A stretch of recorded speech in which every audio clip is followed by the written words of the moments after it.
Hello guys, मैं मुर्तजा आलम आप सबका वेलकम करता हूं अपनी इस वीडियो में और उम्मीद करता हूं आप सब अच्छे से होंगे। आज हम बात करने जा रहे हैं डिजास्टर से रिलेटेड, कुछ बात करने वाले हैं। आज हम बात करेंगे नेचुरल डिजास्टर से रिलेटेड। डिजास्टर एक ऐसा सडन इवेंट जिसकी वजह से लाइफ, सोशल और इकोनॉमिक एस्पेक्ट्स, इन सब का नुकसान हो, हम उन्हें डिजास्टर की कैटेगरी में मानते हैं।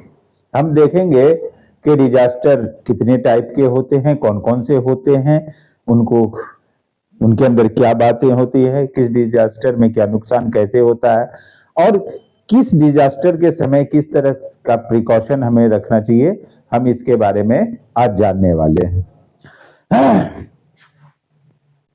A sudden event which causes a large destruction of life. A sudden event जो हम पहले से नहीं जानते हैं, अचानक होता है, उसके बारे में हम पहले से प्रिपेयर नहीं होते हैं और उसकी वजह से लार्ज डिस्ट्रक्शन ऑफ लाइफ, जीवन की बहुत बड़ी क्षति होती है, सोशल एंड इकोनॉमिक एस्पेक्ट्स की भी होती है, हम उन्हें डिजास्टर कहते हैं।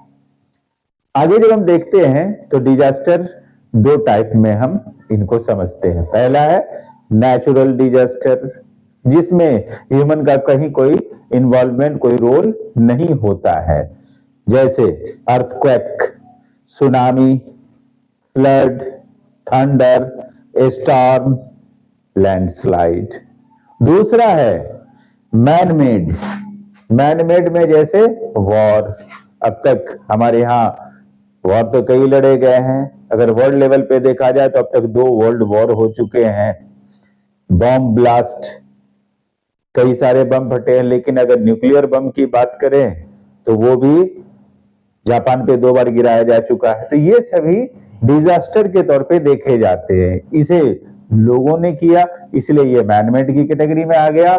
ये इसमें ह्यूमन का कहीं कोई इन्वॉल्वमेंट नहीं है, ये नेचुरल होता है, इसलिए इन्हें नेचुरल डिजास्टर के तौर पे जानते हैं। अब हम बात करते हैं इनमें सबसे पहले नेचुरल के अर्थक्वेक की।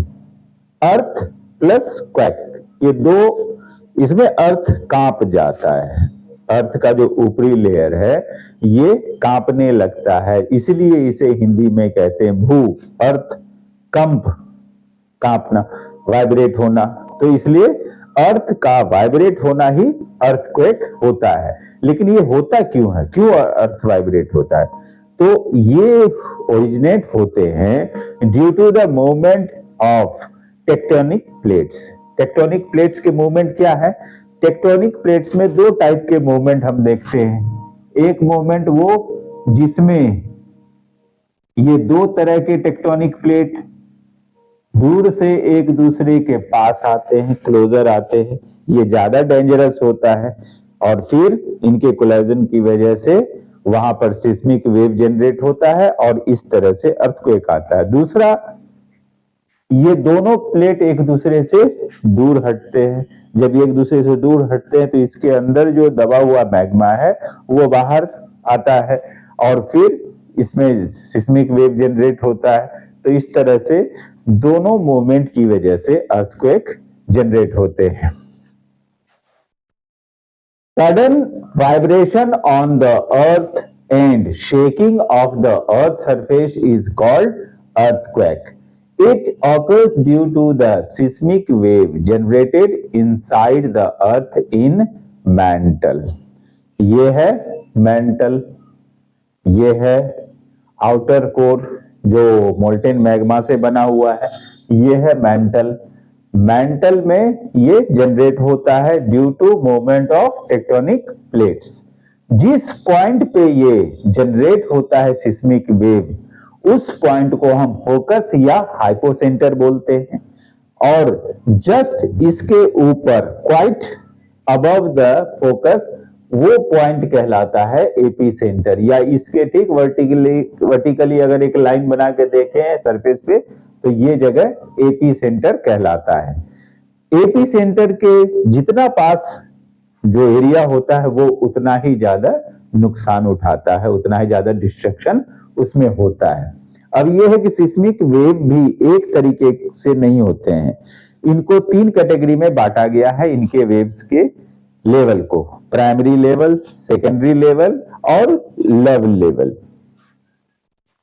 प्राइमरी लेवल, इसमें जो सिस्मिक वेव ट्रैवल करती है वो 6 किलोमीटर पर सेकेंड की स्पीड से ट्रैवल करती है, मतलब सबसे तेज इसमें सिस्मिक वेव जनरेट होता है और इसमें सबसे कम डिस्ट्रक्शन होता है, सबसे कम नुकसान होता है।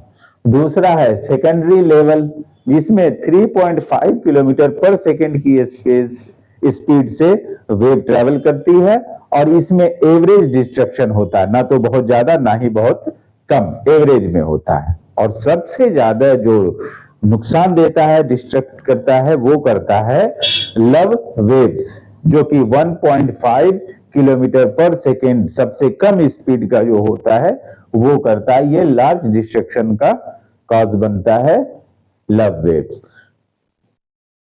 अब आगे हम इसके बारे में और देखते हैं कि ये तो हुआ कि अर्थक्वेक क्या है और इसमें वेव्स कितने तरह के, लेकिन अर्थक्वेक जनरेट होता है टेक्टोनिक प्लेट की वजह से, ये हमने जान लिया है। इसको हम थोड़ा कुछ इस तरीके से भी जान लें।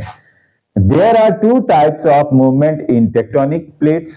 When the 2 plates are closer to each other and produce waves, this situation is more dangerous. दूसरा है एक दूसरे से अपार्ट हो रहे हैं, एक दूसरे से दूर जा रहे हैं। And another, when 2 plates get apart from each other, in this event magma comes out of the earth surface. अब है कि अर्थक्वेक के बारे में क्या हम जान नहीं सकते?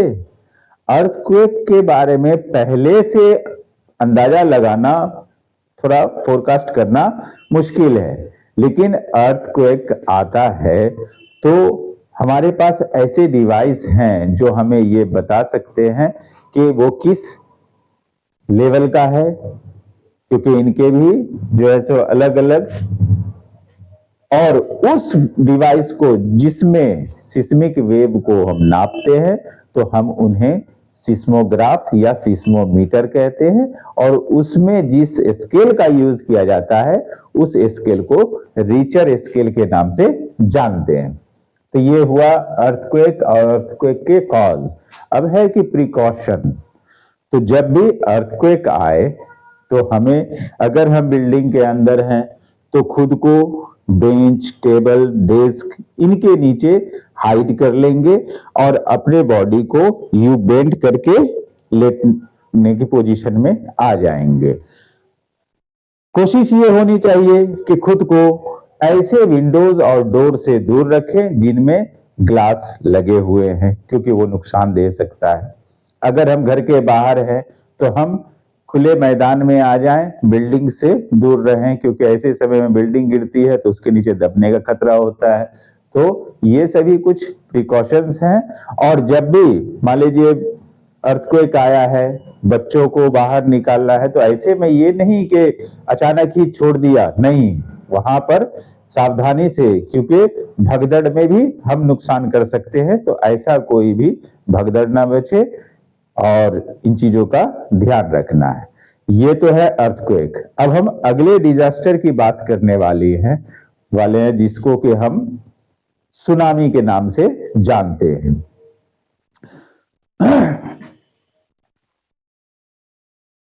Tsunami, main reason of tsunami is earthquake in the ocean.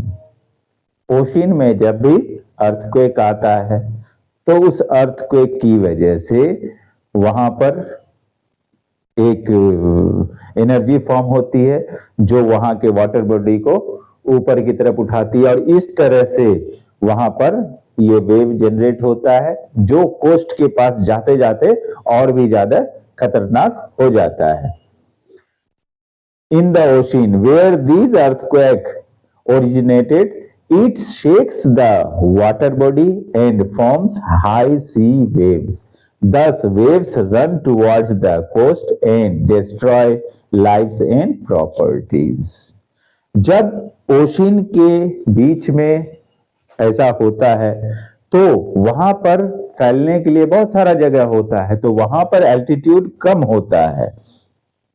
अगर देखा जाए, जब बीच ओशन में कहीं पे ये हुआ है तो वहां पर जो इनका वेवलेंथ होता है वो होता है 200 किलोमीटर, और लेकिन जब वो कोस्ट के पास आ जाता है तो उसकी वेवलेंथ घट के हो जाती है 10 किलोमीटर। जब वेवलेंथ घट गया तो जाहिर सी बात है एल्टीट्यूड बढ़ जाएगा।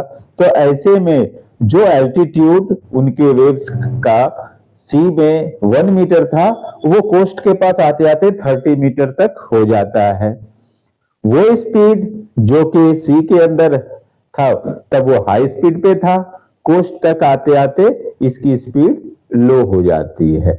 और ये जो एल्टीट्यूड हाई होता है इसकी वजह से लार्ज डिस्ट्रक्शन होता है। और यही हमारे यहाँ का southern most point Indira point इसी सुनामी की वजह से सिंक हो गया इंडियन ओशन में, वरना 2004 तक वो हमारा साउदर्न मोस्ट पॉइंट होता था। 2004 में जो इंडोनेशिया के पास आया, ओरिजिनेट हुआ सुनामी, उसके वेव में वो बह गया।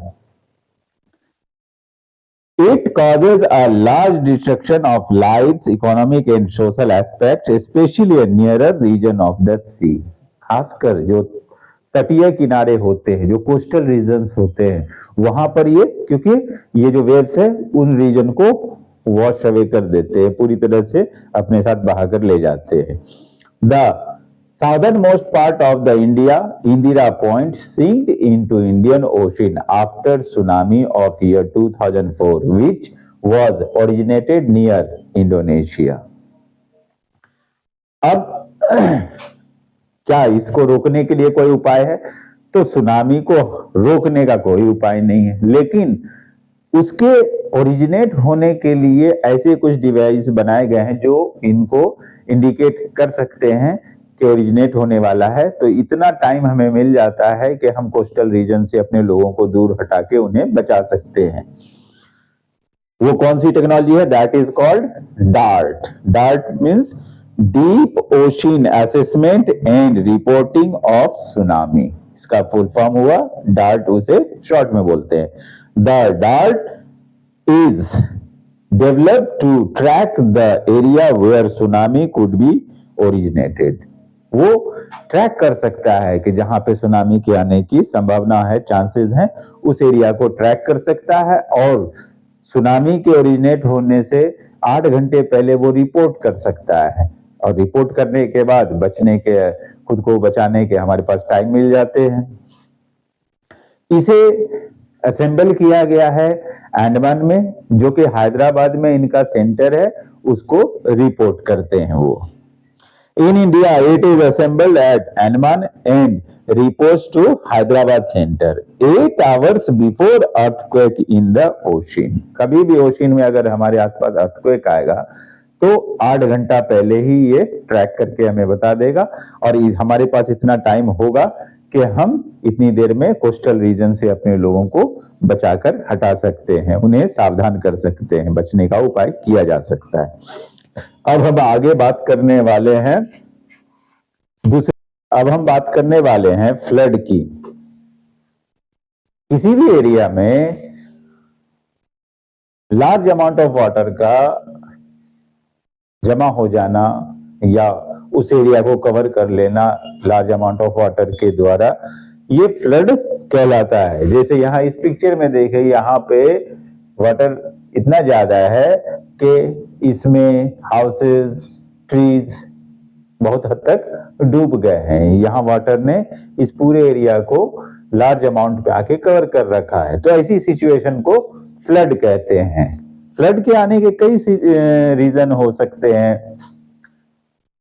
फ्लड तब भी आ सकता है जब रिवर का कोई हिस्सा ब्लॉक हो जाए, तो पीछे से आ रहा वाटर जो है वो आसपास के एरिया में फ्लड फैला देता है। कई बार ऐसा होता है, ढेर सारा सिल्ट अपने साथ वो लेकर आता है रिवर के साथ, रिवर बेड, और वो एक जगह कहीं जमा हो जाता है तो वो भी एक तरह से ब्लॉकेज कर देता है और आसपास के एरिया में फ्लड आ जाता है। या कहीं पे कोई डैम वगैरह ब्रेक हो जाए, टूट जाए, तो वो आसपास के एरिया में फ्लड ले आता है। आइए अब एक एक करके हम यहां देखते हैं। Flood, a flood is a covering of a land by a large amount of water. When there is a heavy rainfall or river get blocked by landslide, बहुत ज्यादा बारिश हो रही है, बारिश इतना ज्यादा है कि उस बारिश में जो पानी आया है वो ठीक से निकल नहीं पाया पूरी तरह से, जितना निकल पा रहा उससे ज्यादा उसमें सप्लाई जा रहा है, तो इस तरह से फ्लड तब भी आ जाता है। और river get blocked by landslide, landslide की वजह से रिवर का रास्ता बंद हो गया है तो भी वो आसपास के एरिया में फ्लड ले आएगा। और अ रिवर बेड गेट्स सिल्टेड, या रिवर बेड में सिल्ट इतना जमा हो जाए कि वो रास्ता ब्लॉक कर दे। The water overflow on to the nearby, तो इस तरह से वो आसपास के एरिया में वाटर फैल जाता है और फ्लड का सिचुएशन आ जाता है। When a dam breaks, a lot of water rushes out and flood the lands nearby. साथ ही अगर कोई डैम भी टूटता है तो आसपास के एरिया में इस तरह से वो बाढ़ ले आएगा, जिसे हम इंग्लिश में फ्लड कहते हैं। अब ये तो हुआ, लेकिन इसके इफेक्ट क्या हैं? बाढ़ के आने से क्या नुकसान है, नहीं है, अब हम उसको देख लेते हैं। Effect, it washes away people, their houses, belongings and farm animals. It covers the field and destroy the crops. It contaminated the drinking water, spread disease. ये बहुत सारी तबाही लेकर आता है, लोगों को अपने साथ बहा ले जाता है, उनके मवेशियों को, जानवरों को बहा ले जाता है, उनकी प्रॉपर्टी को खत्म कर देता है, बर्बाद कर देता है, मकानों को बर्बाद कर देता है। और बारिश की वजह से काफी दिनों तक पानी कहीं लगा रहता है तो उस एरिया का जितना भी ड्रिंकिंग वाटर है वो उसे दूषित कर देता है, कंटेमिनेट कर देता है। और उस पानी के लगने की वजह से मच्छर और कई तरह की चीज पैदा होते हैं जो कई तरह की बीमारियों के वजह बन जाते हैं।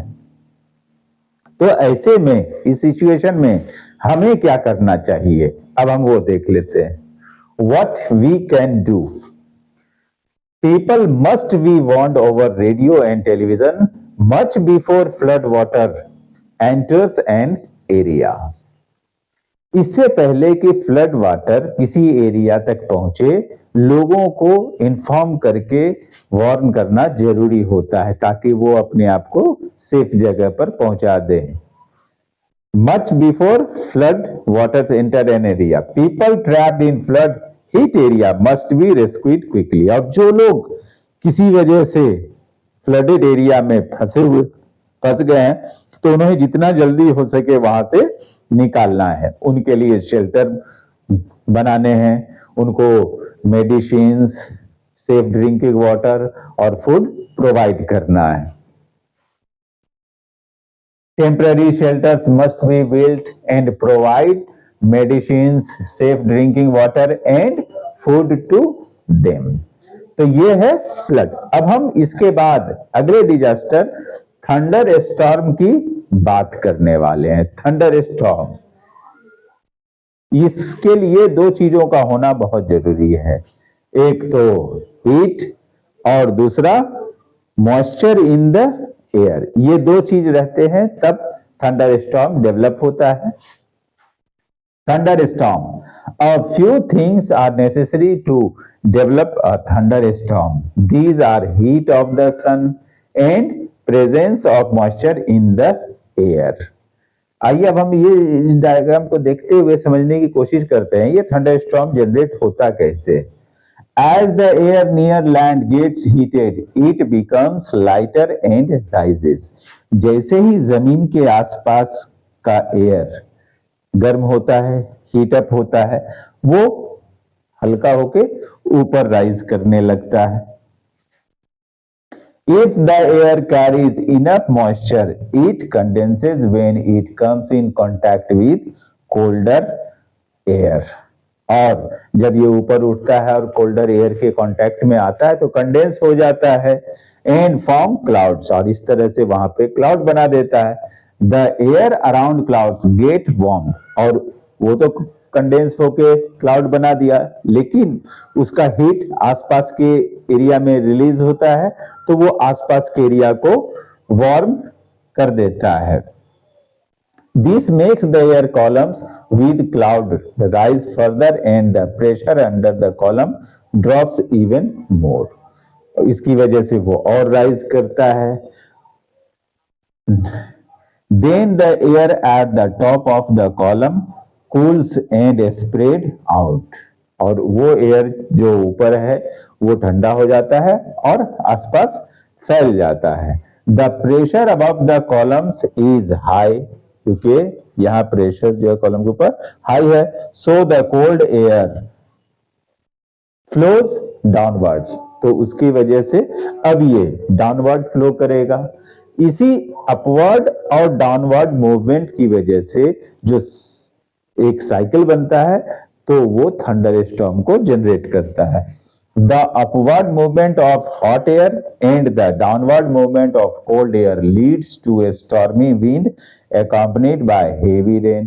और जिस स्टॉर्म में क्या क्या होता है, साथ में हेवी रेन होता है, लाइटनिंग होती है, and the thunder are the typical characteristics of the thunderstorm. तो ऐसे समय में हम सबको बचने के लिए क्या करना चाहिए? तो ऐसे समय में हम सबको बचने के लिए we must keep our cells inside our houses. खुद को सेफ रखना है, सेफ जगह पे रखना है. बाहर रहेंगे तो ऐसे में बाहर में कोई भी उड़ती हुई चीज आके टकरा कर हमें नुकसान पहुंचा सकती है. इसलिए जहां तक हो खुद को सेफ जगह पे रखना है.